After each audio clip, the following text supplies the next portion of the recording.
قرآن چیخ چیخ کے کہہ رہا ہے کہ جو نماز نہیں پڑھتا وہ پاکستان کے شناختی کارڈ میں مسلمان ہے، اللہ کے ہاں وہ مسلمان نہیں ہے۔ صحیح مسلم میں یہ حدیث لکھی رہ گئی 246 کہ بندے کے کفر اور ایمان، شرک اور اسلام کے درمیان فرق کی نماز ہے۔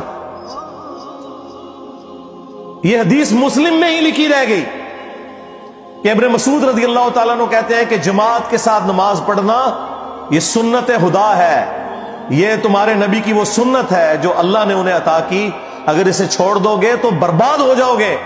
رسول اللہ کے زمانے میں اگر کوئی بیمار بھی ہوتا اور 2 بندوں کے سہارے مسجد میں آ کے نماز پڑھ سکتا تو اس کی کوشش ہوتی کہ میں مسجد میں جماعت سے نماز پڑھوں، کہیں مجھے منافق نہ شمار کر لیا جائے۔ جماعت چھوڑنے پر رسول اللہ کے زمانے میں سمجھا جاتا تھا صلی اللہ علیہ وآلہ وسلم کہ بندہ منافق ہے۔ صحابہ کرام کو، اہل بیت کو کب معلوم تھا کہ ایسی امت بھی آنے والی ہے جو آپ سے بڑا عشق رسول ہونے کا دعویٰ کرے گی اور نماز ایک نہیں پڑھے گی؟ تو وہ کہتے یار یہ تو بڑا آسان اسلام ہے۔ تو یہ حدیثیں تو مسلم شریف میں لکھی رہ گئی، پریکٹیکلی کس نے عمل کیا اس کے اوپر؟ یہ حدیث ترمذی میں لکھی رہ گئی کہ ہمارا اور منافقین کا عہد نماز کی بنیاد پہ ہے، جس نے نماز چھوڑی اس نے کفر کیا۔ یہ صحابہ کرام علیہ رضوان کا فتویٰ ترمذی میں ہی رہ گیا۔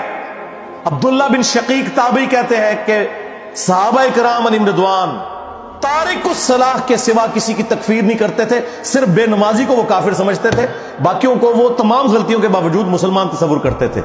اندازہ کریں، یہ ترمذی میں لکھا رہ گیا جناب۔ ہاں، ہم جب چیخ چیخ کے یہ باتیں بیان کرتے ہیں، لوگ کہتے ہیں یار یہ کس قسم کی باتیں کر رہے ہیں، یہ کہاں پہ لکھی ہوئی ہے؟ سرکار کتابوں میں لکھی ہوئی ہیں۔ یہی تو ہم آپ سے کہہ رہے ہیں کہ مرنے سے پہلے اے مسلمان کر لے اس پہ غور، کتابوں کا خدا اور ہے، بابوں کا خدا اور۔ یہ حدیث ابو داؤد میں ہی لکھی رہ گئی کہ بچہ جب 7 سال کا ہو جائے تو اسے نماز کا حکم دو، اور نہ پڑھے 10 سال کی عمر میں اسے سزا بھی دو، اور 10 سال کے بچوں کے بستر بھی الگ کر دو۔ یہ ابو داؤد میں لکھی رہ گئی حدیث، عمل کس نے کیا؟ یہ حدیث ابن ماجہ میں لکھی رہ گئی کہ نبی علیہ السلام نے فرمایا اے معاذ، اللہ کے ساتھ شرک نہ کرنا، خواہ تمہارے ٹکڑے ٹکڑے کر دیے جائیں، تمہیں قتل کر دیا جائے، سولی دے دیا جائے، یا آگ میں زندہ جلا دیا جائے، شرک نہ کرنا۔ یہ پہلی نصیحت۔ اسی حدیث میں دوسری نصیحت، نماز نہ چھوڑنا۔ تمہارا اللہ کے ساتھ عہد نماز کی بنیاد پہ ہے، اگر تم نے نماز چھوڑ دی تو اللہ کا ذمہ اٹھ گیا تم سے۔ اور تیسری چیز فرمایا شراب نہ پینا، یہ تمام برائیوں کی جڑ ہے۔ تو یہ حدیثیں تو لکھی رہ گئی سرکار۔ یہ حدیث مسند احمد میں ہی لکھی رہ گئی کہ نبی علیہ السلام نے فرمایا کہ نماز قیامت کے دن نمازی کے لیے دلیل، نجات اور نور ہوگی، اور جو نماز نہیں پڑھتا قیامت کے دن نہ اس کے لیے کوئی دلیل ہوگی اللہ کے حضور بچنے کی، نہ نجات اور نہ کوئی روشنی، نور جو پولیس رات سے گزرنے کے لیے قرآن میں آیا نا، وہ نور۔ اور پھر نبی السلام نے فرمایا کہ بے نمازی کا حشر اسی حدیث میں آتا ہے، فرعون، قارون اور حامان اور امیہ ابن خلف کے ساتھ ہوگا۔ ہاں جی، کچھ بھی ہے تیرے محبوب کی امت سے ہے۔ محبوب تو پہلے ہی بتا گئے کہ بے نمازی تیرا حشر تو فرعون کے ساتھ ہونا ہے، تیرا حشر قارون کے ساتھ ہونا ہے، امیہ ابن خلف کے ساتھ ہونا ہے۔ اور یہ تو میں آپ کو صرف ایک بات کر رہا ہوں۔ اب اگر میں قرآن کی توحید بیان کرنا شروع کروں تو قرآن کے پہلے صفحے کا ٹیسٹ دنیا کے کروڑوں مسلمان پاس نہیں کر سکتے۔ ایاک نعبد و ایاک نستعین، یہ قرآن میں لکھا رہے گا۔ ماشاءاللہ فجر کی نماز میں یہ پڑھ کے نکلتا ہے، اور مسجد کے ساتھ جو دربار ہے ریگولرلی حاضری دے کے اس بابے سے بھی مانگ کے گھر آتا ہے۔ تو کیا نماز تو پڑھی؟ تو مسلمان ہے،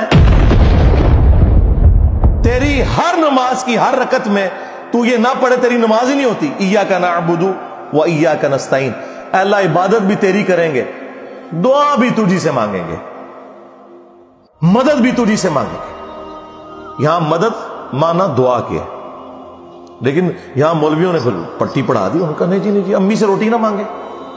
اندازہ کریں قرآن کا مذاق اڑا رہے ہیں، حالانکہ انہیں پتہ ہے کہ قرآن میں یہ آیت موجود ہے وَتَعَاوَنُوا عَلَى الْبِرِّ وَالتَّقْوَى وَلَا تَعَاوَنُوا عَلَى الْإِثْمِ وَالْعُدْوَانِ.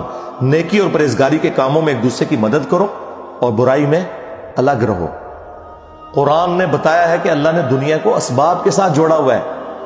یہاں ایاک نستعین میں دعا کے اعتبار سے بتایا جا رہا تھا کہ غیر اللہ سے نہیں کرنی، ظاہری اسباب کا تو قرآن میں حکم ہے.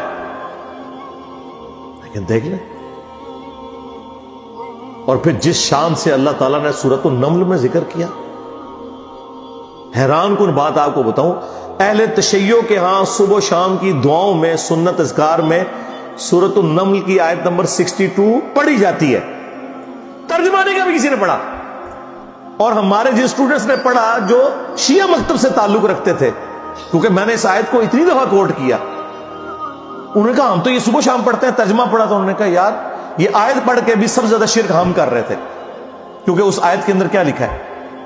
اَمَّن يُجِيبُ الْمُضْطَرَّ إِذَا دَعَاهُ، بھلا بتاؤ کون ہے جو تکلیف میں گھرے ہوئے شخص کی فریاد کو سنتا ہے، وَيَكْشِفُ السُّوءَ، اور اس سے اس کی برائی کو، تکلیف کو دور کر دیتا ہے، وَيَجْعَلُكُمْ خُلَفَاءَ الْأَرْضِ، اور تمہیں اگلوں کا خلیفہ کرتا ہے زمین پر، تمہارے ماں باپ کے مرنے کے بعد تم، تمہارے مرنے کے بعد تمہاری اولاد کو. اِلَٰهٌ مَّعَ اللَّهِ، کیا اللہ کے ساتھ کوئی اور معبود بھی ہے؟ قَلِيلًا مَّا تَذَكَّرُونَ، لیکن بہت کم ہی تم نصیحت حاصل کرتے ہو. بالکل صدق اللہ العظیم، بہت کم لوگوں نے نصیحت حاصل کی. اس آیت میں کلیئر کٹ لکھا ہے کہ جو اللہ کے سوا کسی اور سے دعا کرتا ہے گویا وہ اسے خدا بنائے ہوئے ہے. یا علی مدد کا مطلب سادہ نہیں ہے، اس کا مطلب ہے کہ آپ نے مولا علی کو اللہ کے مقابلے پر خدا تصور کر دیا. نہیں جی ہم تو انہیں اللہ کا بندہ مانتے ہیں. نہیں جناب، قرآن تو یہ کہتا ہے کہ اللہ کا بندہ مان کے یا بغیر بندہ مان کے. جب تمہارا یہ عقیدہ ہے کہ اللہ کے سوا کوئی تمہاری تکلیف دور کر سکتا ہے، جی پیچھے اللہ ہی ہے، اچھا اللہ پیچھے رکھ رہے ہیں. یہ دیکھیں حدیث میں لکھا ہوا ہے نماز کا طریقہ. اور نہیں جی ہمارے امام صاحب نے بھی تو وہی کچھ بتایا نا، پیچھے تھے اتنے بھی نبی علیہ السلام نے، نبی علیہ السلام پیچھے رکھنے کے لیے. میرے نبی صاحب ہے ہی کوئی نہیں، تیرے بابے تھے شاہ ہی کوئی نہیں. اللہ پیچھے، رسول پیچھے، آگے تمہارے بابے. عزتیں اویل کی ہیں تم نے اللہ اور اس کے رسول کے نام کے اوپر، چندے کھائے ہیں تم نے رسول اللہ کے نام کے اوپر صلی اللہ علیہ وآلہ وسلم، سواریاں سوار کی ہیں تم نے مکے اور مدینے کے نام کے اوپر، اور غداری کی ہے اپنے دین کے ساتھ. ممبروں پہ چڑھ کے کہتے ہو قرآن و حدیث ڈائریکٹ نہ پڑھنا گمراہ ہو جاؤ گے. واہ، یہ کوئی یہودی یا نصرانی آ کے بات کرے ہم منہ توڑ دیں. جس طرح آج آگ لگانے کے اوپر قرآن کو ہمیں کتنا غصہ چڑھا ہوا ہے. تیرا مفتی ہر جمعے کو کھڑا ہو کے کہ قرآن اور بخاری ڈائریکٹ نہ پڑھنا گمراہ ہو جاؤ گے. آگ تو یہ لگا رہا ہے، وہ آگ تو ایک دن تھی، اس سے کوئی فرق نہیں پڑا. قرآن کے ملینز آف کاپیز دنیا میں موجود ہیں، ملینز آف حافظ قرآن ہے. قرآن کو کوئی آگ نہیں لگا سکتا، دنیا سے ختم نہیں کر سکتا. اصل جو چور چھپا ہوا ہے وہ تیرے اندر چھپا ہوا ہے. جو یہ علماء ہیں شیاطین، جنات اور انسانوں میں سے شیاطین، جو تمہیں یہ کہہ رہے ہیں قرآن ڈائریکٹ نہ پڑھنا گمراہ ہو جاؤ گے، اور تم کہتے ہو مفتی صاحب نے فرما دیا. سبحان اللہ.